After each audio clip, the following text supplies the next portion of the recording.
الله والصلاة والسلام على رسول الله. واد ما سنتين جنرال محمد الشيخ تليها عيدن كبوليسكا تليها عيدن بلا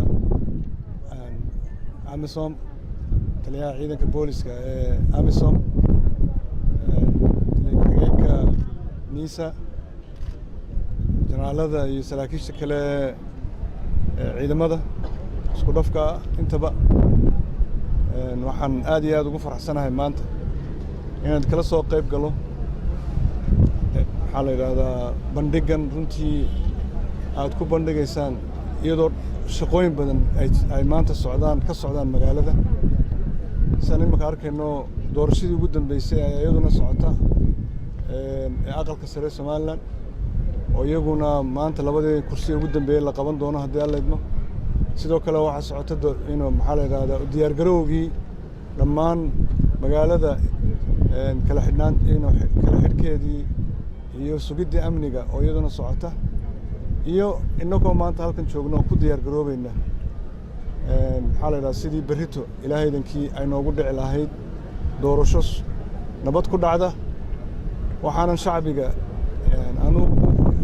u ballan qaadaynaa in ilaahaydankii ay iman doonto inay doorashadaas si nabad ay ku dhacdo biidnillaahi tacaala annagoo la kaashanayna ciidamadeenna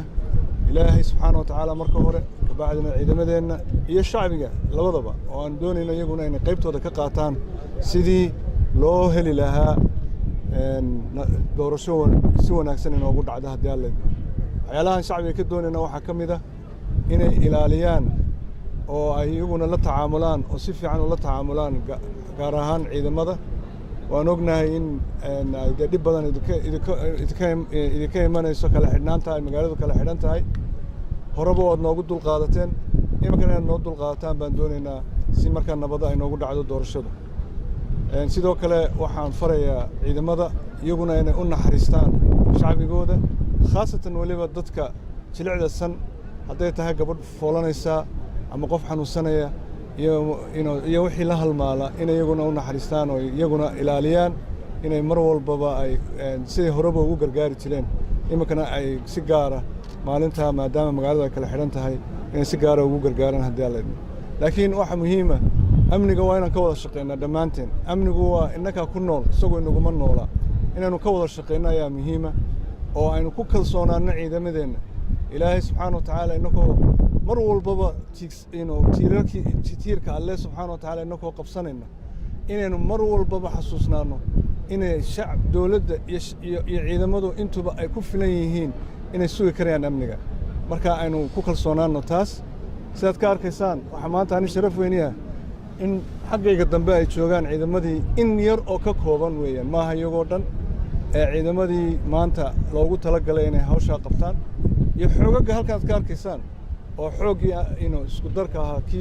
kii Soomaaliyeed iyo kii walaalaheen Afrikaba intaba ay tahay waana taa weeyaan ilaahaydankii tahay maalinba maalinta ka dambaysa nabadan aad arkaysaan lagu sii tallaabsanayo waxa keenaya wax weeye waa dadaalka amniga la waday muddaba marka taasaan rabnaa ilaahaydankii inaynu ka wada shaqeyno dhammaanteen yalla idmo oo inoo noqota maxaa la yiraahdaa waxaynu inaynu isku tiirsanno oo aynu hawsha dhinac ka soo galno ayaa muhiim ugu dambeyntii waxaan aad iyo aad ugu mahadnaqayaa ciidamada laftooda ciidamada maalin walbaba ka dhimanaya ka dhaawacmaya kuwaasan ayaa runtii